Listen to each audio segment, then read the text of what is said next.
Ceux qui sont adossés au mur, qui s'approchent, Inch'Allah. إن الحمد لله نحمده ونستعينه ونستغفره ونعوذ بالله من شرور أنفسنا وسيئات أعمالنا من يهده الله فلا مضل له ومن يضلل فلا هادي له وأشهد أن لا إله إلا الله وحده لا شريك له وأشهد أن محمدا عبده ورسوله يا أيها الذين آمنوا اتقوا الله حق تقاته ولا تموتن إلا وأنتم مسلمون يا أيها الناس اتقوا ربكم الذي خلقكم من نفس واحدة وخلق منها زوجها وبث منهما رجالا كثيرا ونساء واتقوا الله الذي تساءلون به والأرحام إن الله كان عليكم رقيبا يا أيها الذين آمنوا اتقوا الله وقولوا قولا سديدا يصلح لكم أعمالكم ويغفر لكم ذنوبكم ومن يطع الله ورسوله فقد فاز فوزا عظيما أما بعد فإن أصدق الحديث كتاب الله تعالى وخير الهدي هدي محمد صلى الله عليه وسلم وشر الأمور محدثاتها وكل محدثة بدعة وكل بدعة ضلالة وكل ضلالة في النار وبعد فنواصل بإذن الله تبارك وتعالى قراءتنا لكتاب شرح حديث جبريل في تعليم الدين للعلامة عبد المحسن العباد حفظه الله تعالى. Donc nous continuons Inch'Allah ta'ala notre lecture de l'explication du hadith de Jibril, explication apportée par Cheikh Abdel Mohsin Al-Abbad, qu'Allah le préserve. La semaine dernière, la plus grande partie du cours a eu lieu sur la place de la femme en islam. Ceci en expliquant le hadith du prophète sallallahu alayhi wa sallam lorsqu'il parle des femmes et dit qu'elles ont un manque dans la raison et dans la religion. Nous avions expliqué le sens de ce hadith, nous avions lu la fatwa de Cheikh Ibn Baz rahimahullah, de même que nous avions lu également une parole de Cheikh Al-Fawzan, qu'Allah le préserve, sur la place de l'islam, la place de la femme en islam, et qu'en aucun cas la femme musulmane était oppressée, bien au contraire, elle a une immense place dans sa religion. Walhamdulillah. يقول المؤلف قال الحافظ في الفتح وروى يعني اللالكائي بسنده الصحيح عن البخاري قال لقيت أكثر من 1000 رجل من العلماء بالأمصار فما رأيت أحدا منهم يختلف في أن الإيمان قول وعمل ويزيد وينقص وأطنب ابن أبي حاتم واللالكائي في نقل ذلك بالأسانيد عن جمع كثير من الصحابة والتابعين وكل ما يدور عليه الإجماع من الصحابة والتابعين وحكاه فضيل بن عياض ووكيع عن أهل السنة والجماعة. Donc le cheikh continue l'explication de la foi, car comme on avait dit, la foi c'est de croire avec son cœur, c'est aussi une parole que l'on dit avec la langue et les actes que l'on fait avec les membres de nos corps, de notre corps. Tout ceci entre dans le cadre de la foi. Et le cheikh ici cite une parole rapportée par Al-Lalaka'i, qui est un des savants qui a rapporté la parole des salaf avec la chaîne de transmission. Al-Lalaka'i a dit: j'ai rencontré plus de 1000 personnes parmi les gens de science à travers la planète et je n'ai jamais vu un seul d'entre eux nier le fait que la foi est une parole et un acte et qu'elle augmente de même qu'elle diminue. Donc Al-Lalaka'i a rencontré plus de 1000 personnes parmi les gens de la science et aucun d'eux n'a nié le fait ou aucun d'eux n'a rejeté le fait que la foi est une parole, est un acte et qu'elle augmente de même qu'elle diminue. Il a même rapporté l'unanimité des salaf à ce sujet. Autrement dit, une personne qui vient vous dire que la foi n'est pas une parole ou n'est pas un acte ou que la foi n'augmente pas et ne diminue pas, cette personne a dit le contraire de ce dont les savants ont été unanimes. Autrement dit, celui qui vient vous dire une parole telle que celle-ci, ne le croyez pas et soyez sûr de son égarement.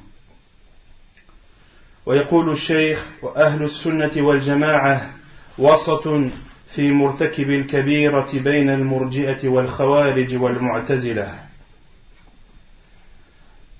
Et les gens de la sunna, concernant celui qui a fait un grand péché, sont au milieu entre al-murji'ah d'une part et al-khawarij et al-mu'tazila d'autre part. Comme on avait vu dans les cours précédents, les gens de la sunna sont toujours au milieu. Ils n'abusent pas, ils ne font pas d'excès, de même qu'ils ne se laissent pas aller. Les gens de la sunna sont toujours au milieu. Et Allah subhanahu wa ta'ala a décrit cette communauté dans le Coran quand il dit وَكَذَلِكَ جَعَلْنَاكُمْ أُمَّةً وَسَطًا. Et c'est ainsi que nous avons fait de vous une communauté du juste milieu. Les gens de la vérité sont toujours dans le juste milieu. Et en l'occurrence ici, dans le cadre de la foi, et plus précisément concernant celui qui fait un grand péché, il y a deux sectes bien distinctes, l'une appelée al-murji'ah et l'autre appelée al-khawarij.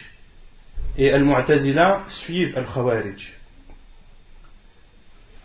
Et pour vous expliquer, donc là c'est une explication que j'apporte moi-même, ici la divergence est sur celui qui a commis un grand péché.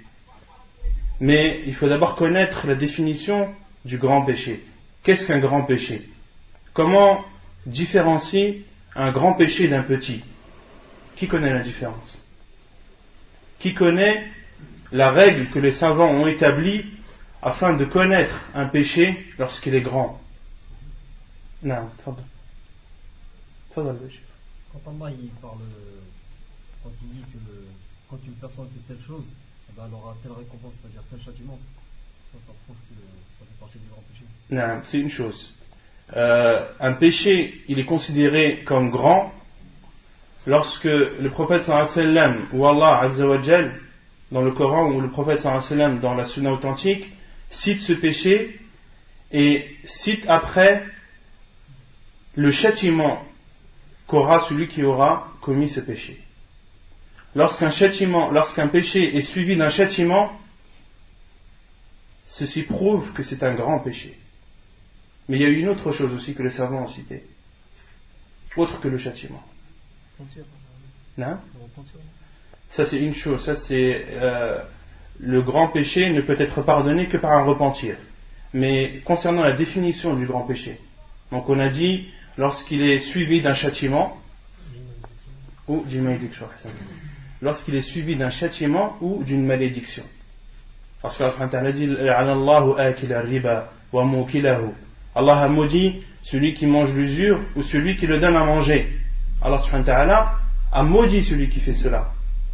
Et les savants en ont déduit que l'usure est un grand péché. Donc tout péché qui est suivi d'un châtiment ou qui est suivi d'une malédiction est un grand péché. Autrement dit, tout péché qui n'est pas suivi de châtiment ou qui n'est pas suivi de malédiction n'est pas un grand péché. Et les savants ont également donné une explication concernant le grand péché. Il ne peut être effacé, il ne peut être pardonné que par un repentir. Qui connaît les conditions du repentir? Le regret. Le regret, c'est un des Ne plus recommencer. Non, justement, ne plus recommencer, ça c'est une condition que les gens ont inventée, malheureusement. Et ça, Cheikh Ibn Uthaymin l'explique très bien dans ses livres et dans ses cassettes. Les conditions de Tawbah, les conditions du repentir sont 5. Comme les a cités Cheikh Ibn Uthaymin, qu'Allah lui fasse miséricorde. La première, qui est la sincérité. Que ton repentir soit sincère envers Allah subhanahu wa ta'ala. Tu ne dois pas te repentir pour plaire à ton père, pour satisfaire ton père, ou pour satisfaire une personne en particulier, ou pour d'autres raisons de ce bas monde. Quand tu fais un repentir, tu le fais pour Allah subhanahu wa ta'ala et pour personne d'autre. Et le hadith Qudsi où le prophète sallallahu alayhi wa sallam dit, en parlant d'Allah azza wa jal, man ashraka fi amalihi, le sens du hadith, celui qui associe dans un acte, celui qui associe autre que moi, donc c'est Allah qui parle, c'est un hadith Qudsi, celui qui associe autre que moi dans un acte, je le délaisse et la chose qu'il a associée. Et la sincérité est une des conditions pour qu'un acte soit accepté chez Allah Azza wa Jalla. Donc la première, c'est la sincérité du repentir, que tu dois te repentir pour Allah Azza wa Jalla. Et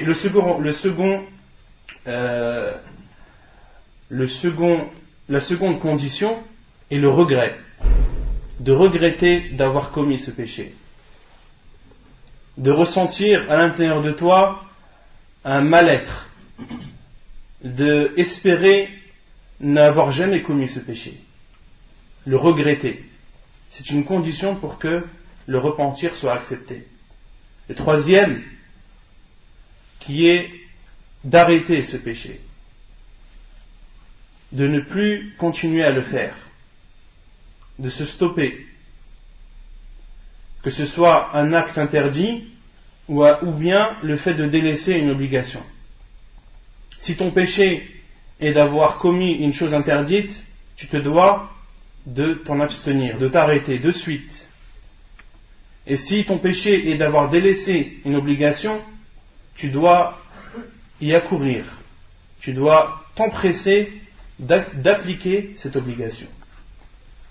Et la quatrième condition pour que le repentir soit accepté, c'est d'avoir l'envie, d'avoir la conviction de ne plus recommencer, d'avoir à l'intérieur de toi la motivation, le souhait de ne plus recommencer ce péché. Et la cinquième condition, c'est que le repentir soit fait dans son heure. Et il y a deux choses, il y a deux moments où le repentir n'est pas accepté. Qui connaît ces deux moments? Non. Quand la mort arrive. Quand la mort arrive. Lorsque la personne est en train d'agonir, lorsque la mort approche, le repentir n'est plus accepté.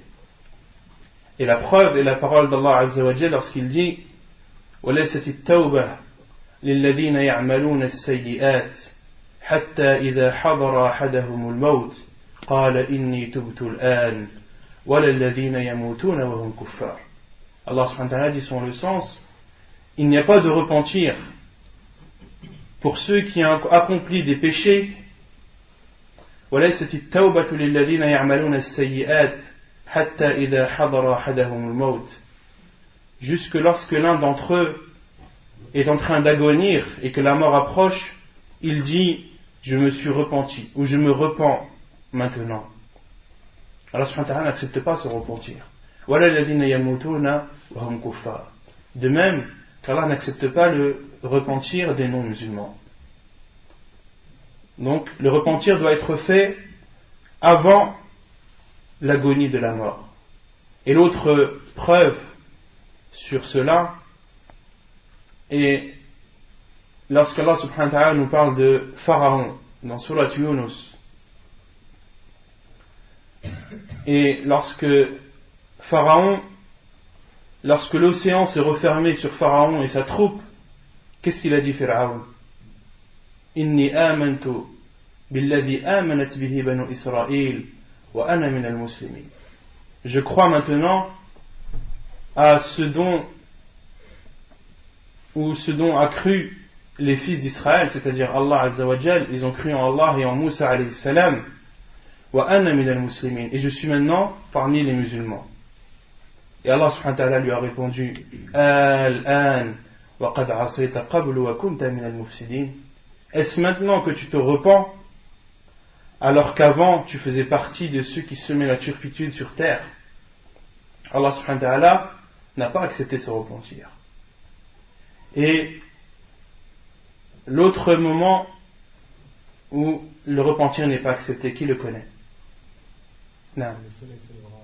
Non. Lorsque le soleil se lèvera à l'Occident.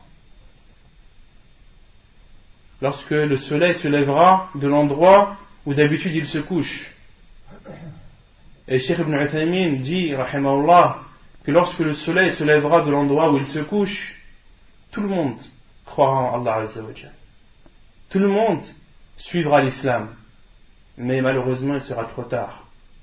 Car lorsque le soleil se lèvera de l'endroit où il se couche, cela signifie la fermeture des portes du repentir. Et les portes du repentir ne s'ouvriront plus jamais ensuite. Donc, tout ceci pour expliquer que la parole de Cheikh Abdel Mohsen Abbad, lorsqu'il dit les gens de la Sunna sont au milieu concernant celui qui a fait un grand péché. Donc maintenant vous savez ce que c'est qu'un grand péché.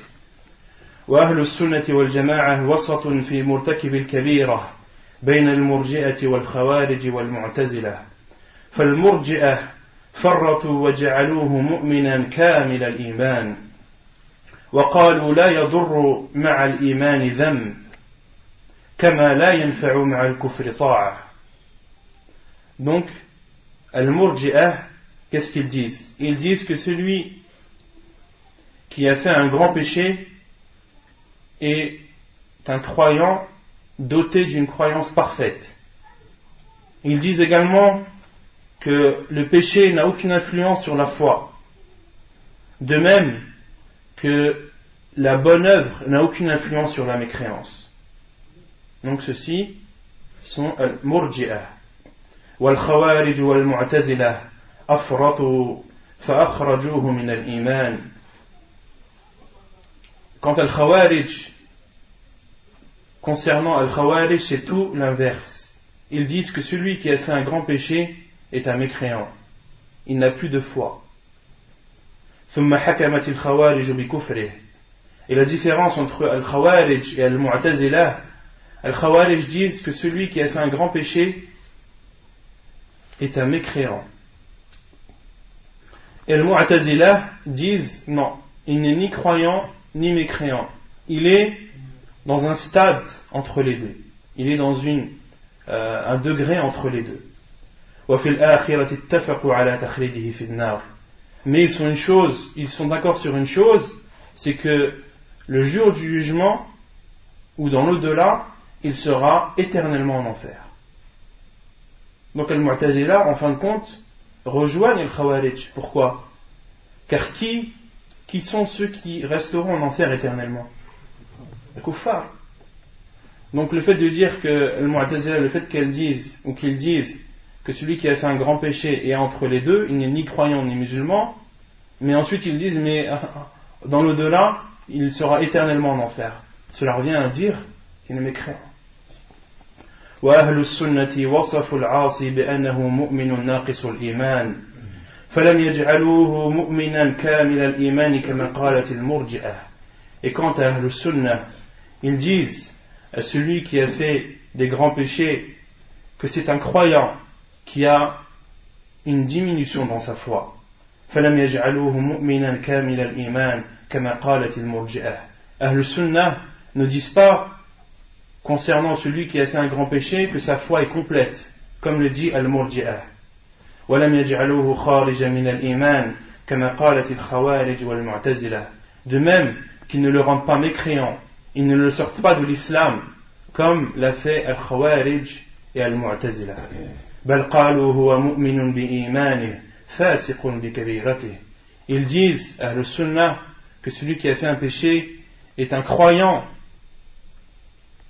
par rapport à la croyance qu'il a en Allah Azza wa Jal, et il est pervers par rapport au péché qu'il a fait. فلم يعطوه الإيمان المطلق ولم يسلبوا عنه مطلق الإيمان. Al-iman al-mutlaq, parce que les savants parlent de l'iman al-mutlaq, c'est la foi complète. Et mutlaqul iman, c'est la base de la foi. Donc Ahlus Sunnah, concernant celui qui a fait un grand péché, ni il lui attribue la foi complète, et ni il lui destitue la base de la foi. Qui lui attribue la foi complète? C'est le Murji'ah. Et qui lui destitue ou qui lui enlève la base de la foi? C'est le Khawarij. Ahl Sunnah, non, ils sont au milieu. وإنما ضلت المرجئة لأنهم أعملوا نصوص الوعد وأهملوا نصوص الوعيد. Et les Murji'ah sont égarés car ils ont appliqué les textes, les versets et les hadiths du prophète sallallahu alayhi wa sallam qui annoncent la bonne nouvelle, qui annoncent le paradis. Ils ont appliqué ces textes et ont délaissé les textes où Allah Azza wa Jal et le prophète alayhi salatu wa salam parlent de châtiment ou promettent le châtiment à celui qui commet un péché. Et al-Khawarij, l'inverse. وضلت الخوارج والمعتزلة لأنهم أعملوا نصوص الوعيد وأهملوا نصوص الوعد. Et quant al-Khawarij, eux c'est tout le contraire. Ils ont appliqué uniquement les textes qui annoncent le châtiment et ont délaissé les textes qui promettent le pardon et le paradis. ووفق الله أهل السنة والجماعة للحق. Et Allah a accordé aux gens de la sunna la vérité. فأعملوا نصوص الوعد والوعيد معا.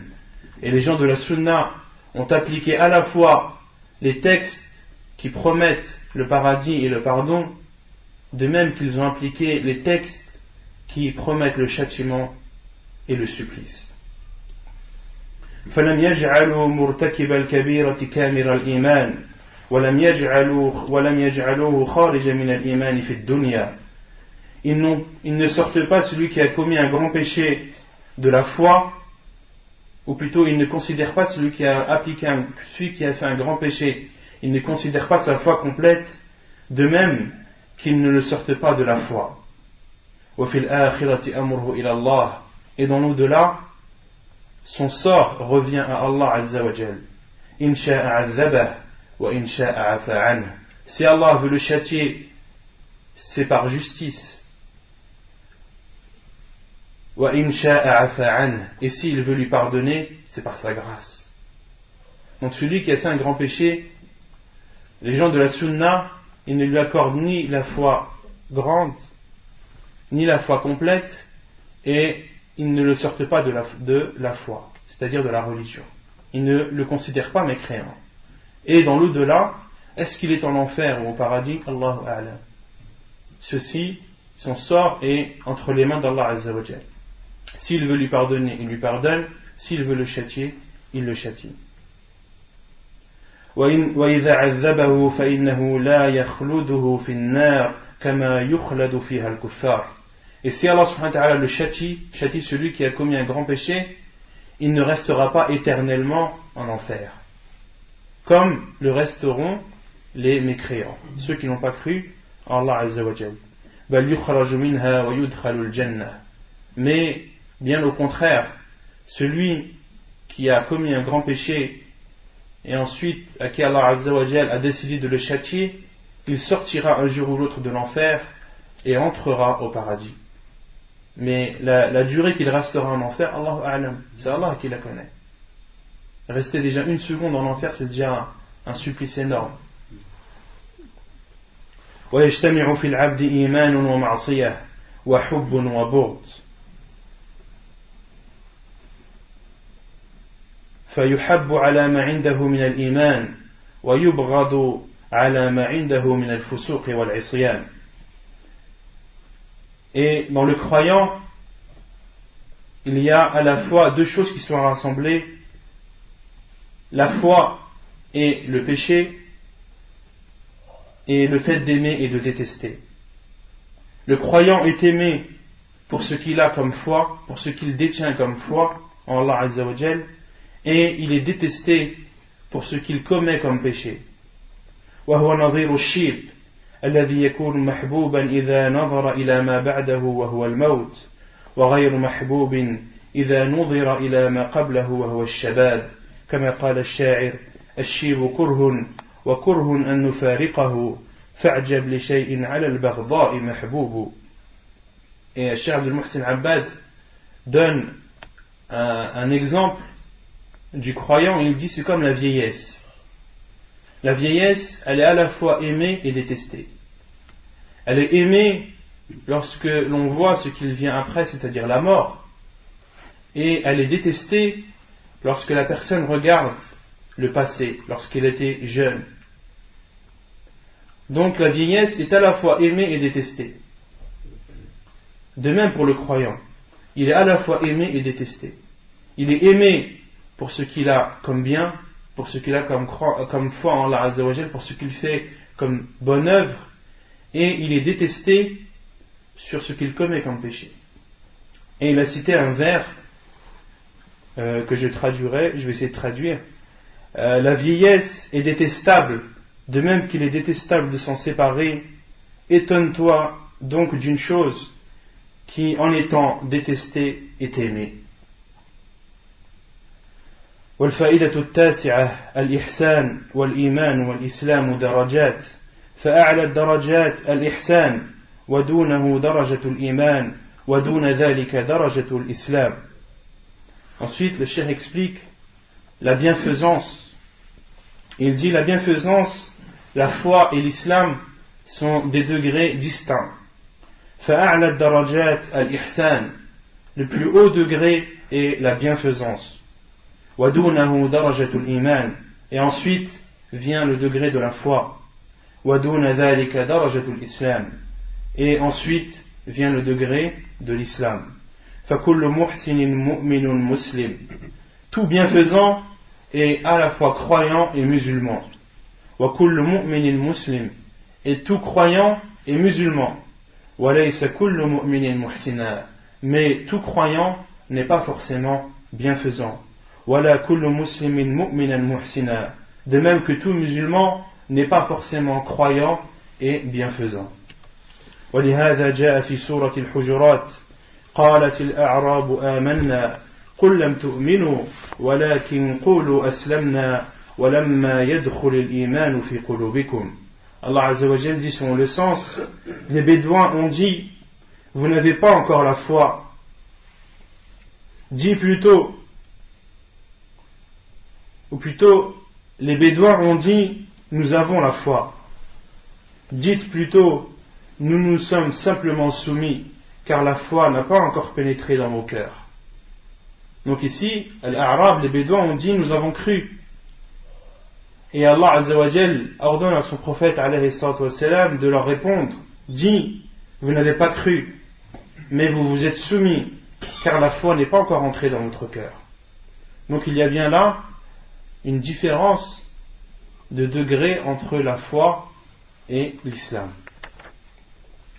وللتفاوت في هذه الدرجات فإنه يستثنى في الإيمان عند أهل السنة فإذا قيل للرجل أنت مؤمن قال إن شاء الله أو أرجو لأن في ذكر الإيمان بدون استثناء تزكية للنفس. Et chez les gens de la sunna, lorsque l'on demande à l'un d'entre nous, es-tu croyant? On se doit de répondre, Inch'Allah, si Allah le veut, ou Arju, je l'espère. لأن في ذكر الإيمان بدون استثناء تزكية للنفس, car le fait de dire je suis croyant, c'est une éloge que la personne fait à elle-même. Et Allah Azza wa Jal dit dans le Coran, وَلَا تُزَكُّوا أَنفُسَكُمْ. Allah dit dans le Coran selon le sens, et ne faites pas l'éloge de vos personnes. Un musulman, c'est pas quelqu'un qui fait l'éloge de sa personne, qui dit du bien d'elle-même. Non, au contraire, un musulman, il est modeste. Et le prophète alayhi salam a dit dans un hadith authentique, Man tawada'a lillahi rafa'ah. Celui qui est modeste pour Allah Azza wa Jal, Allah l'élèvera. Pour celui qui est modeste pour Allah Azza wa Jal, Allah subhanahu wa ta'ala l'élèvera. Il fera en sorte que cette personne soit élevée chez les gens. Donc, une règle chez les gens de la Sunna, lorsque l'on est questionné, es-tu croyant? On doit dire Inch'Allah ou j'espère. لأن في ذكر الإيمان بدون استثناء تزكية للنفس ومن جاء عنه من أهل السنة ترك الاستثناء في الإيمان فإن مقصوده أصل الإيمان الذي هو الإسلام وليس التزكية. Et s'il est rapporté par certains des gens de la Sunna, par certains savants, s'il est rapporté par certains d'entre eux qu'ils se sont décrits comme étant croyants, il faut bien comprendre la chose. Lorsqu'ils disent on est croyant, ils veulent dire par là la base de la croyance, c'est-à-dire l'islam. Et ceci n'est pas une éloge. Si on te demande es-tu musulman, tu dis oui, je suis musulman. C'est pas une éloge. Et comme la foi est un degré supérieur au degré de l'islam, là on entre dans le cadre de l'éloge. Car je t'ai donné un degré supérieur à l'islam. Le minimum, c'est l'islam. Le degré minimum, c'est l'islam. Ensuite, vient le degré de la foi.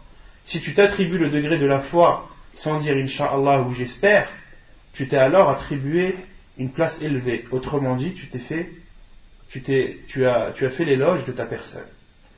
Et si l'un d'entre vous, par exemple, si vous dites ça à une personne, elle vous dit non, mais un tel a dit je suis croyant, quelle est la réponse? Lorsqu'il dit je suis croyant, il parle de la base de la foi. Il parle de al-iman, de mutlaq al-iman, de la base de la foi qui est l'islam. والفائدة العاشرة قوله صلى الله عليه وسلم في بيان الإحسان أن تعبد الله كأنك تراه فإن لم تكن تراه فإنه يراك والمعنى أن تعبده كأنك واقف بين يديه تراه. Et lorsque le prophète sallallahu alayhi wa sallam a expliqué la bienfaisance, il a dit c'est d'adorer Allah comme si tu le voyais. Et si tu ne le vois pas, lui il te voit. La signification, c'est-à-dire que tu dois adorer Allah subhanahu wa ta'ala comme si tu étais debout devant lui et que tu le voyais. وَمَنْ كَانَ كَذَلِكَ فَإِنَّهُ يَأْتِي بِالْعِبَادَةِ عَلَى التَّمَامِ وَالْكَمَالِ. Et celui qui atteint ce niveau-là, il n'y a aucun doute que son adoration sera parfaite. وَإِنْ لَمْ يَكُنْ عَلَى هَذِهِ الْحَالِ فَعَلَيْهِ أَنْ يَسْتَشْعِرْ أَنَّ اللَّهَ مُطَّلِعٌ عَلَيْهِ لَا يَخْفَى عَلَيْهِ مِنْهُ خَافِيَةٌ. Et celui qui n'arrive pas à atteindre ce niveau, celui qui n'arrive pas à atteindre le fait d'adorer Allah subhanahu wa ta'ala comme si tu étais debout devant lui, tu dois alors adorer Allah azza wa jal en ayant la sensation ou en étant persuadé qu'Allah subhanahu wa ta'ala te regarde et que rien ne lui échappe. فَيَحْذَرْ أَنْ يَرَاهُ حَيْثُ نَهَاهُ وَيَعْمَلُ عَلَى أَنْ يَرَاهُ حَيْثُ أَمَرَهُ.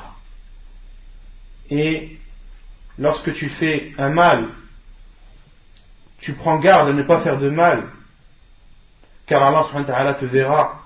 وَيَعْمَلُ عَلَى أَنْ يَرَاهُ حَيْثُ أَمَرَهُ. Et tu feras un bien en sachant qu'Allah subhanahu wa ta'ala te regarde.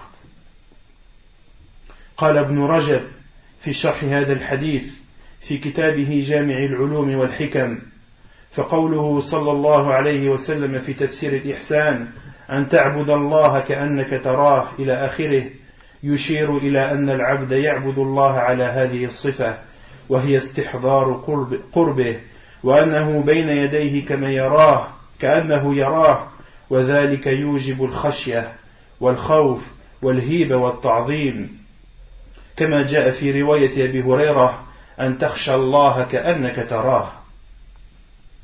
Et Ibn Rajab, qu'Allah lui fasse miséricorde, a dit dans l'explication de ce hadith également, dans son livre Jami'ul Ulum wal Hikam, il a dit, et la parole du prophète sallallahu alayhi wa sallam, dans l'explication de la bienfaisance qui est d'adorer Allah comme si tu le voyais, c'est-à-dire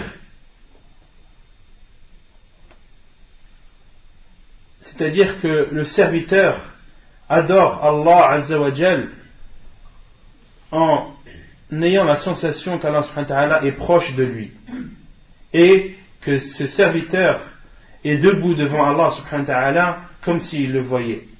Et ceci implique la peur et le fait d'immensifier Allah Azza wa Jal. Comme ceci a été rapporté dans une version de Abu Huraira radiyallahu anhu, lorsque le prophète sallam a expliqué la bienfaisance dans un autre hadith, dans une autre version rapportée par Abu Huraira, où le prophète sallam a dit An takhsha Allah ka'annaka tarah, que la bienfaisance c'est d'avoir peur d'Allah comme si tu le voyais. D'avoir peur d'Allah comme si tu le voyais. Et cette version explique la première, car comme on l'avait vu au début des cours, la diversification des versions des hadiths du prophète sallallahu alayhi wa sallam, le fait que beaucoup de versions nous sont rapportées, cela nous explique encore mieux les hadiths du prophète sallallahu alayhi wa sallam. Quand par exemple ici, une version, le prophète sallallahu alayhi wa sallam a dit, c'est d'adorer Allah comme si tu le voyais. Dans une autre version, le prophète sallallahu alayhi wa sallam dit, c'est de craindre Allah, c'est d'avoir peur d'Allah comme si tu le voyais. Et les savants, comment ont-ils expliqué la chose? Le fait d'adorer Allah comme si tu le voyais, quand tu adores Allah comme si tu le voyais, comme si tu étais debout devant lui, automatiquement tu auras peur d'Allah Azza wa Jalla. Et ceci, les savants l'ont déduit de la deuxième version, où le prophète sallallahu alayhi wa sallam dit, c'est d'avoir peur d'Allah comme si tu le voyais. ويجب أيضا النصح في العبادة وبذل الجهد في تحسينها وإتمامها وإكمالها. Et aussi le fait d'adorer Allah Azza wa Jalla comme si tu étais devant lui, ceci va te forcer à perfectionner ton adoration, à essayer de la faire de la meilleure des façons.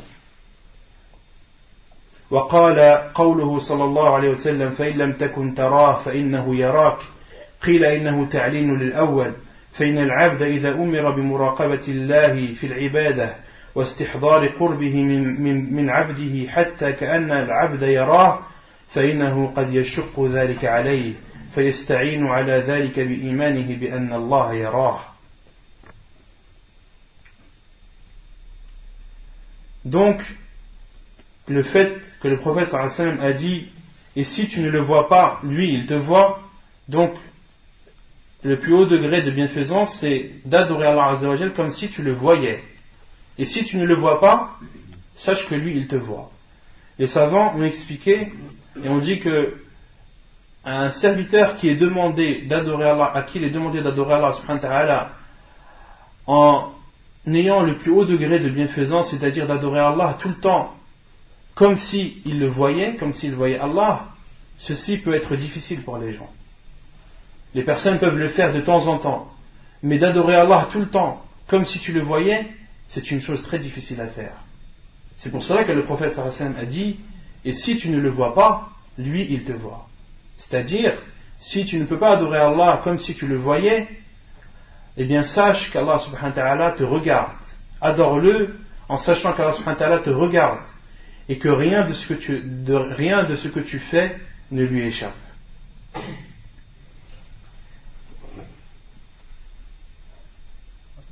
Non, je ne vois pas la différence. Tu vois pas la différence? La première définition que le prophète sallallahu alayhi wa sallam a donnée de la bienfaisance, c'est d'adorer Allah comme si tu le voyais. Comme si tu étais debout devant Allah subhanahu wa ta'ala et que tu voyais Allah. Et si tu ne le vois pas, et si tu n'arrives pas à atteindre ce degré d'adorer Allah subhanahu wa ta'ala comme si tu étais devant lui en le voyant, eh bien adore-le en sachant que lui il te voit. Non, parce que là tu ne le vois pas. Dans les deux cas, Allah il te voit. Dans le premier cas, tu adores Allah comme si tu étais devant lui et que tu le vois. Autrement dit, Allah il te voit. Et la deuxième, c'est qu'Allah il te voit mais que toi tu ne le vois pas. C'est pour ça que le prophète sallallahu alayhi wa sallam a dit فَإِن لَمْ تَكُنْ تَرَاهُ فَإِنَّهُ يَرَاكَ. Et si tu ne le vois pas, si tu n'arrives pas à atteindre ce stade d'adorer Allah comme si tu le voyais, eh bien adore-le au moins en sachant que lui il te voit. Vous avez compris la différence? ويطلع على سره وعلانيته وباطنه وظاهره ولا يخفى عليه شيء من أمره فإذا حقق هذا المقام سهل عليه الانتقال إلى المقام الثاني. Ensuite, Ibn Rajab rahimahullah dit, et une personne qui a l'habitude d'adorer Allah subhanahu wa ta'ala comme si Allah le voyait, ceci va lui faciliter à atteindre le degré supérieur qui est d'adorer Allah comme si tu le voyais. Donc en fait, Ibn Rajab rahimahullah a compris de ce hadith que le prophète sallallahu alayhi wa sallam a cité la deuxième façon afin de t'aider à acquérir le premier niveau, qui est d'adorer Allah comme si tu le voyais. Donc si tu n'arrives pas à adorer Allah comme si tu le vois, adore-le en sachant que lui il te voit. Et en persistant dans ceci, dans le fait d'adorer Allah comme s'il te voit, Inch'Allah, cela va te faciliter à l'adorer comme si toi tu le voyais. وقيل بل هو إشارة إلى أن من شق عليه أن يعبد الله كأنه يراه فليعبد الله على أن الله يراه ويطلع عليه ويستحيي من النظر إليه. Et il y a une autre explication, c'est que ce sont deux niveaux distincts, que celui qui n'arrive pas à atteindre le premier fasse le deuxième. Ibn Rajab rahimahullah a dit que le deuxième t'aide à atteindre le premier, et l'autre savant ont dit non. L'explication du hadith du prophète sallam, c'est que si tu n'arrives pas à avoir le premier, eh bien au moins fais le second. Compris? وقال أي ابن رجب وقد وردت الأحاديث الصحيحة بالندب إلى استحضار هذا القرب في حال العبادات وذكر جملة من الأحاديث. Et ensuite Ibn Rajab rahimahullah a cité beaucoup de hadiths authentiques qui poussent la personne à adorer Allah subhanahu wa ta'ala en ayant cette sensation qu'Allah azza wa jal le regarde. وذكر جملة من الأحاديث ثم قال ومن فهم من شيء من هذه النصوص تشبيها أو حلولا أو اتحادا فإنما أوتي من جهله وسوء فهمه عن الله ورسوله صلى الله عليه وسلم والله ورسوله بريئان من ذلك فسبحان من ليس كمثله شيء وهو السميع البصير. Et ensuite, Ibn Rajab rahimahullah fait une remarque et dit celui qui comprend de ces hadiths du fait d'adorer Allah subhanahu wa ta'ala comme si tu le voyais, comme s'il était proche de toi, ceux qui comprennent de ces hadiths qu'Allah subhanahu wa ta'ala est partout ou que toute chose est Allah, ceci est une grande ignorance et c'est un manque de compréhension des versets et des hadiths du prophète sallallahu alayhi wa sallam. Pourquoi? Car Allah azza wa jal est établi au-dessus de son trône. Ar-Rahmanu ala al-arsh istawa, le miséricordieux qui est établi au-dessus de son trône. Donc Allah subhanahu wa ta'ala n'est pas partout. Allah azza wa jal est établi au-dessus de son trône. Et il dit aussi azza wa jal dans un autre verset ilayhi yas'adu al-kalimu at-tayyib wal-'amalu as-salihu yarfa'uhu. Vers lui montent les bonnes paroles et il fait élever les bonnes actions. Autrement dit, Allah subhanahu wa ta'ala est au-dessus des cieux. Et vous connaissez tous le hadith où le prophète sallallahu alayhi wa sallam a demandé à une petite fille, il lui a dit qui suis-je? Et la petite lui a répondu tu es le prophète d'Allah, tu es l'envoyé d'Allah. Ou plutôt le prophète sallallahu alayhi wa sallam lui a d'abord demandé où est Allah? Elle a répondu il est au-dessus des cieux. Ensuite le prophète alayhi salam lui a dit qui je suis? Elle a répondu tu es l'envoyé d'Allah. Et ensuite le prophète sallam a ordonné au maître de cette petite fille qui était esclave de l'affranchir. Il lui a dit i'tiqha fa innaha mu'mina, affranchis-la car elle est croyante. Le hadith est rapporté par Muslim dans son Sahih. Et les savants sont unanimes sur le fait qu'Allah azza wa jal est établi au-dessus de son trône. Et quand on verset où Allah azza wa jal dit wa huwa ma'akum aynama kuntum, le verset où Allah azza wa jal dit et il est avec vous où que vous soyez, les savants ont dit il est avec vous par sa science. Il est avec vous, c'est-à-dire qu'il vous voit, il vous entend. Il est avec vous par son ouïe et par sa vue. Allah subhanahu wa ta'ala n'est pas avec nous par son essence. Non. Et Allah subhanahu wa ta'ala a une vue. Il s'est attribué une vue et il s'est attribué une ouïe. Mais sa vue n'est pas comme la vue que l'on connaît. Et son ouïe n'est pas comme l'ouïe que l'on connaît. rien ne lui ressemble, et celui qui entend tout et qui voit tout. On avait expliqué ce verset. Où Allah Azza wa Jal, dans ce verset, à la fois, il nie le fait de ressembler à une chose, de même qu'il attribue à lui-même la vue et l'ouïe. Il dit Laysa kamithlihi shay, rien ne lui ressemble. Rien ne ressemble à Allah Azza wa Jal. Wa huwa as-sami'ul 'alim. Et il entend tout et il voit tout. Il entend tout, il n'entend pas comme ses créatures, et il voit tout, et il ne voit pas comme ses créatures. Comment il voit? Allahu a'lam. On n'a pas à se poser cette question. Il est interdit de dire comment concernant Allah Azza wa Jal. Et le Cheikh Abdul Muhsin Al-Abbad a cité cette parole d'Ibn Rajab pour répondre à des sectes qui disent que Allah Azza wa Jal est partout, et de répondre surtout aux soufis. As-Soufi, cette secte égarée, le plus égaré des soufis, en est arrivé à dire qu'il ne sait plus qui est en dessous de la qubba, en dessous de sa tunique. Il ne sait plus si c'est le créateur ou la créature. Wal'iyadhu billah. Les soufis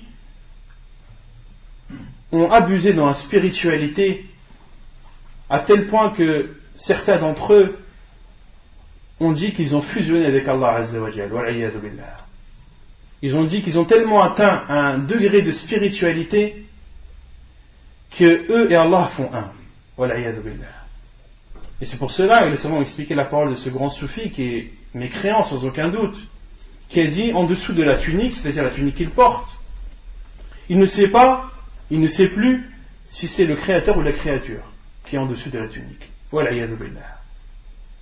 Donc le fait qu'un musulman adore Allah Azza wa Jal en ayant l'association qu'Allah est proche de lui, c'est-à-dire qu'Allah est proche par sa science, qu'Allah te voit. C'est pour ça que Ibn Rajab a expliqué d'adorer Allah comme s'il te voyait, comme si tu adores Allah en sachant que rien ne lui échappe. C'est ça, d'avoir l'association qu'Allah est proche de toi. C'est pas de croire qu'Allah Azza wa Jal est à côté de toi par son essence. Ceci est faux. وقوله قال فأخبرني عن الساعة قال ما المسؤول عنها بأعلم من السائل قال فأخبرني عن أماراتها قال أن تلد الأمة ربتها وأن ترى الحفاة العراه العالة رعاء الشاء يتطاولون في البنيان قال ثم انطلق فلبثت مليا ثم قال لي يا عمر أتدري من السائل قلت الله ورسوله أعلم قال فإنه جبريل أتاكم يعلمكم دينكم. Donc ici le cheikh cite la partie du hadith qu'il va expliquer. Lorsque Jibril alayhi salam a demandé au prophète sallallahu alayhi wa sallam, informe-moi sur l'heure, le prophète alayhi salam lui a répondu, celui qui est questionné n'en sait pas plus que le questionneur. Celui qui est questionné n'en sait pas plus que celui qui a questionné. قال فأخبرني عن أماراتها. Jibril alayhi salam lui a alors demandé, informe-moi alors de ces signes. Le prophète alayhi salam a répondu, c'est lorsque l'esclave enfantera son maître ou sa maîtresse, et lorsque tu verras des personnes nues et pieds nus, des bergers qui se feront la concurrence dans l'édification d'immeubles.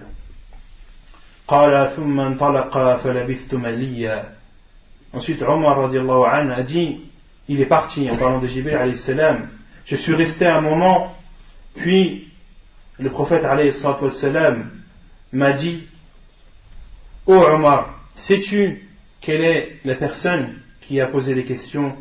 Omar radiallahu anhu a répondu, Allah et son envoyé sont les plus savants. Le prophète alayhi salam lui a répondu, c'était Jibril qui est venu vous enseigner votre religion. يقول الشيخ عبد المحسن العباد حفظه الله فيه فوائد. الفائدة الأولى اختص الله بعلم الساعة فلا يعلم متى تقوم الساعة إلا الله سبحانه وتعالى.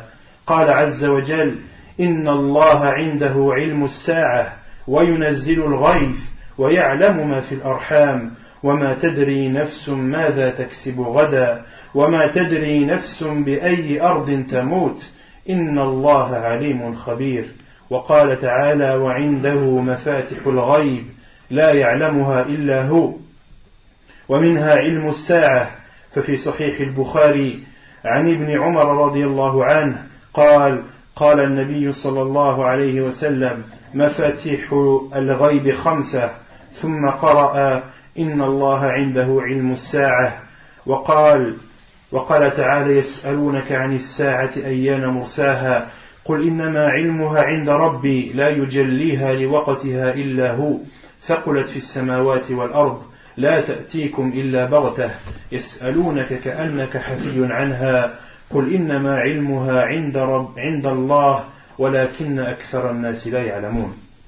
Donc la première chose que l'on déduit de la portion du hadith que l'on a lu, c'est que la science de l'heure est propre à Allah Azza wa Jal. Personne ne sait quand l'heure aura lieu sauf Allah subhanahu wa ta'ala. La preuve est le verset où Allah Azza wa Jal dit selon le sens la connaissance de l'heure est auprès d'Allah et c'est lui qui fait tomber la pluie et il sait ce qu'il y a dans l'utérus de la femme qui est enceinte et personne ne sait ce qu'il obtiendra le lendemain et personne ne sait dans quelle terre il mourra. Certes Allah est savant de toutes choses et il est parfaitement connaisseur. Et il dit aussi subhanahu wa ta'ala selon le sens, c'est lui qui détient les clés de l'invisible, nul autre que lui ne les connaît. Et donc parmi les clés de l'invisible il y a l'heure. Inna Allah indahu ilmu as-sa'ah.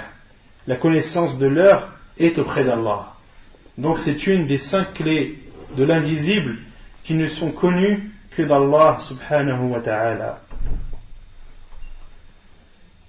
ففي صحيح البخاري et il a rapporté dans le Sahih du Bukhari selon Abdullah ibn Umar qui a dit le prophète sallallahu alayhi wa sallam a dit les clés de l'invisible sont au nombre de 5. Puis le prophète alayhi salatu wa sallam a lu le verset que je vous ai cité, la connaissance de l'heure est auprès d'Allah, c'est lui qui fait tomber la pluie et il sait ce qu'il y a dans l'utérus et personne ne sait quand ce qu'il obtiendra le lendemain et personne ne sait dans quelle terre il mourra. Donc ça fait bien 5. L'heure, le fait de faire tomber la pluie, c'est lui qui fait tomber la pluie, il sait ce qu'il y a dans l'utérus et personne ne sait ce qu'il obtiendra le lendemain et personne ne sait dans quelle terre il mourra. Ce sont les 5 clés de l'invisible qui ne sont connues que d'Allah Azza wa Jalla. Il dit aussi subhanahu wa ta'ala dans un autre verset et il t'interroge sur l'heure, donc il parle à son prophète alayhi salam, il t'interroge sur l'heure, quand arrivera-t-elle? Dis, seul mon Seigneur en a connaissance, lui seul la manifestera en son temps, lourde elle sera dans les cieux et sur la terre et elle ne viendra à vous que soudainement. Il t'interroge comme si tu en étais averti, dis, seul Allah en a connaissance, mais beaucoup de gens ne savent pas. وجاء في السنة أن الساعة تقوم يوم الجمعة أما من أي سنة وفي أي شهر من السنة وفي أي جمعة من الشهر فلا يعلم ذلك إلا الله. ففي صحيح مسلم عن أبي هريرة رضي الله عنه أن النبي صلى الله عليه وسلم قال خير يوم طلعت عليه الشمس يوم الجمعة فيه خلق آدم وفيه أدخل الجنة وفيه أخرج منها ولا تقوم الساعة إلا في يوم الجمعة. Il a rapporté dans la sunna que l'heure, que la fin du monde viendra ou aura lieu un vendredi. Mais le vendredi de quelle année? Allahu a'lam. Et le vendredi, et plutôt dans le mois de quelle année? Allahu a'lam. Dans quel mois de cette année? Allahu a'lam. Et dans quel vendredi de ce mois? Allahu a'lam. On sait, c'est que l'heure aura lieu un vendredi. Le vendredi de quelle année? Allahu a'lam. Le mois de quelle année? Allahu a'lam. Le vendredi de quel mois? Allahu a'lam. فَلَا يَعْلَمُ ذَلِكَ إِلَّا اللَّهِ. Seul Allah a connaissance de cela. Il est rapporté dans le Sahih de Muslim, selon Abu Hurairah radiyallahu anhu, le prophète sallallahu alayhi wa sallam a dit: le meilleur jour dans lequel se lève le soleil est le jour du vendredi. C'est dans ce jour qu'Adam a été créé, et c'est également dans ce jour qu'il a été entré au paradis. C'est également le vendredi qu'il a été sorti du paradis, et l'heure n'aura lieu que un vendredi. وروى أبو داود والنسائي بلفظ: خير يوم طلعت فيه الشمس يوم الجمعة فيه خلق آدم وفيه أهبط وفيه تيب عليه وفيه مات وفيه تقوم الساعة وما من دابة إلا وهي مسيخة أي منتظرة، كما قال شارح سنن أبي داود، أي منتظرة، وما من دابة إلا وهي مسيخة أي منتظرة لقيام الساعة، ووجه إضاحة كل دابة أو ووجه إصاخة كل دابة وهي ما لا يعقل هو أن الله تعالى يجعلها ملهم بذلك مستشعر عنه، فلا عجب في ذلك من قدرة الله تعالى. وما من دابة إلا وهي مسيخة يوم الجمعة من حين تصبح حتى تطلع الشمس شفقا من الساعة إلا الجن والإنس. الحديث وهو حديث صحيح رجاله رجال الشيخين، وهذه الزيادة في آخره تدل على أن الساعة تقوم في أول النهار قبل طلوع الشمس. Il est rapporté dans le Sunan de Abi Daoud et de Nasa'i une autre version de ce hadith où le prophète sallallahu alayhi wa sallam a dit: le meilleur jour dans lequel se lève le soleil est le jour du vendredi. C'est dans ce jour qu'Adam a été créé, et c'est également dans ce jour qu'il a été descendu du paradis, et c'est ce jour-là également où Allah subhanahu wa ta'ala a accepté son repentir, et c'est également ce jour où Adam alayhi salam est mort. Il est mort un vendredi. وَفِيهِ تَقُومُ السَّاعَةِ. Et c'est ce jour-là, et c'est un vendredi qu'aura lieu l'heure. وَمَا مِن دَابَّةٍ إِلَّا وَهِيَ مُسَيَّخَةٌ يَوْمَ الْجُمْعَةِ. Et il n'y a aucune bête sur cette terre, aucune bête, sans qu'elle n'attende l'heure, le jour du vendredi, du matin jusque le lever du soleil. Donc il n'y a pas une bête sur cette terre sans qu'elle n'attende l'heure, la fin du monde, tous les vendredis. Tous les vendredis, le matin jusqu'au lever du soleil, toutes les bêtes attendent l'heure. Et les savants ont expliqué, et notamment une parole que j'ai écrite du livre Awn al-Ma'boud, de celui qui a expliqué Sunan Abi Daoud, Awn al-Ma'boud bi Sharh Sunan Abi Daoud. Il explique, c'est-à-dire qu'elles attendent l'heure. Et le fait que les bêtes attendent alors qu'elles n'ont pas de raison, il n'y a aucun étonnement dans ceci, car Allah subhanahu wa ta'ala a inculqué ceci dans ses bêtes, et Allah azza wa jal est capable de toutes choses. Donc le fait que les bêtes attendent tous les vendredis du matin jusqu'au lever du soleil, attendent l'heure, même si elles n'ont pas de raison, cela n'est pas étonnant, car Allah subhanahu wa ta'ala est capable de toutes choses. Illa al-jinn wal-ins, sauf les djinns et les êtres humains. Ce sont les seuls qui n'attendent pas l'heure, le jour du vendredi, du matin jusqu'au lever du soleil. وهو حديث صحيح, et le Cheikh Abdul Muhsin dit, et c'est un hadith authentique. Tous les rapporteurs sont des personnes connues par Al-Bukhari et Muslim. Et cette ziyada et ce plus qui est rapporté dans ce hadith, dans cette version, nous prouve que l'heure interviendra ou aura lieu au début de la journée, avant le lever du soleil.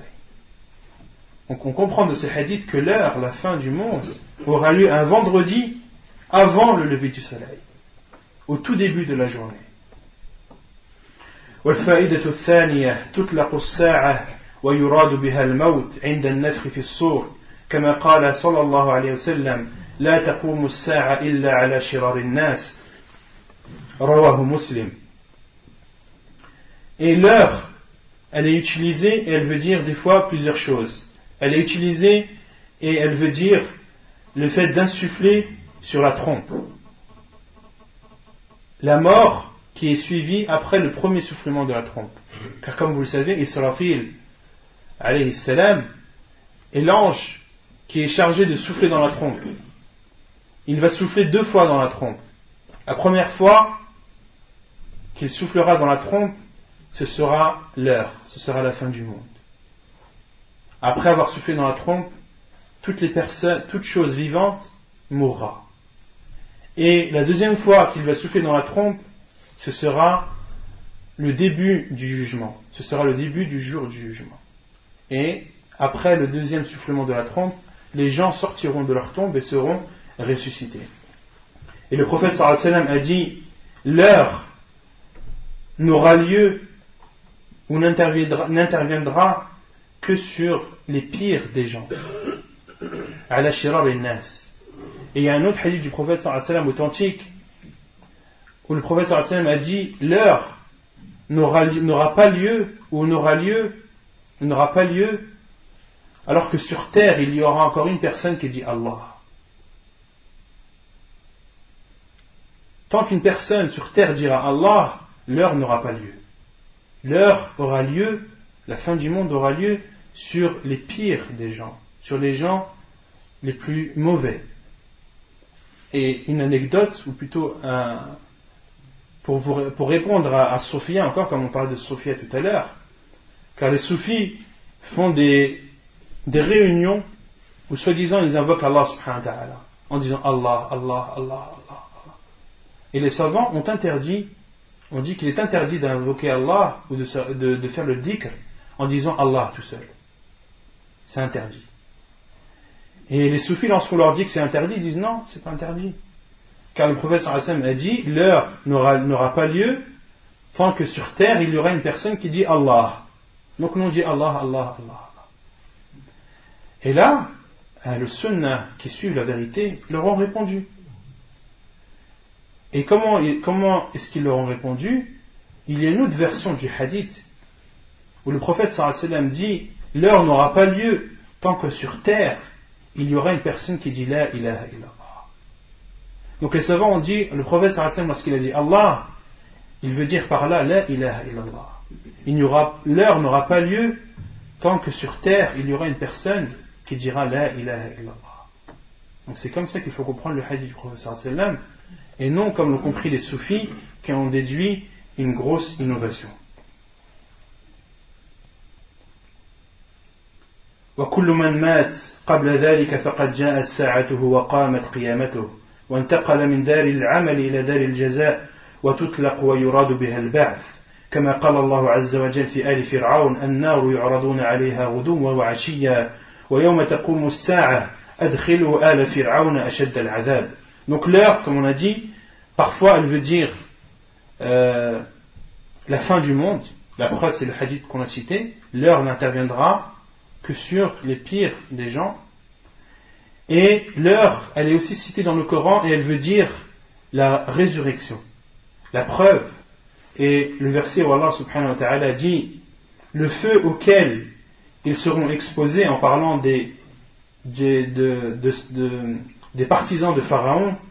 Allah subhanahu wa ta'ala dit en parlant d'eux le feu auquel ils sont exposés matin et soir, et le jour où l'heure arrivera, il sera dit faites entrer les gens de Pharaon au plus dur des châtiments. On avait déjà parlé de ce hadith quand on a parlé du châtiment de la tombe, et que les savants ont utilisé ce verset plutôt pour prouver le châtiment de la tombe. Pourquoi? Car Allah subhanahu wa ta'ala a dit le feu auquel ils sont exposés matin et soir. Où? Dans la tombe. وَيَوْمَ تَقُومُ السَّاعَةُ أَدْخِلُوا آلَ فِرْعَوْنَ أَشَدَّ الْعَذَابِ. Et lorsque le jour où l'heure arrivera, et le jour où l'heure arrivera, Allah subhanahu wa ta'ala a dit as-sa'a wa yawma taqumu as-sa'a adkhilu ala fir'auna ashadd al-'adab. Quand est-ce que les partisans de Pharaon vont être poussés dans le pire des châtiments? Quand ils seront ressuscités. Et Allah subhanahu wa ta'ala a dit wa yawma taqumu as-sa'a, et lorsque le jour où l'heure arrivera, c'est-à-dire le jour de la résurrection. Car quand est-ce que les morts seront ressuscités? Yawm al-qiyamah. Et Allah subhanahu wa ta'ala a dit wa yawma taqumu as-sa'a adkhilu ala fir'auna ashadd al-'adab. Et le jour où l'heure arrivera, c'est-à-dire le jour du jugement. Donc l'heure est utilisée dans le Coran aussi pour vouloir dire le jugement. Une autre preuve, Allah subhanahu wa ta'ala dit وقال الذين كفروا لا تأتينا الساعة قل بلى وربي لتأتينكم وهم إنما أنكروا البعث كما قال عز وجل زعم الذين كفروا أن لن يبعثوا قل بلى وربي لتبعثون ثم لتنبؤون بما عملتم وذلك على الله يسير.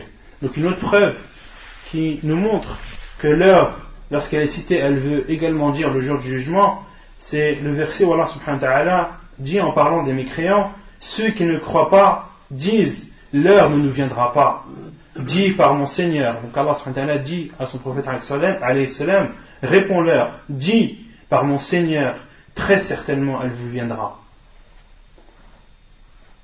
Et les mécréants, qu'est-ce qu'ils ont nié en disant l'heure ne nous viendra pas? Ils ont nié la résurrection. Et ceci est visible dans l'autre verset où Allah subhanahu wa ta'ala dit ceux qui ont mécru prétendent qu'ils ne seront pas ressuscités.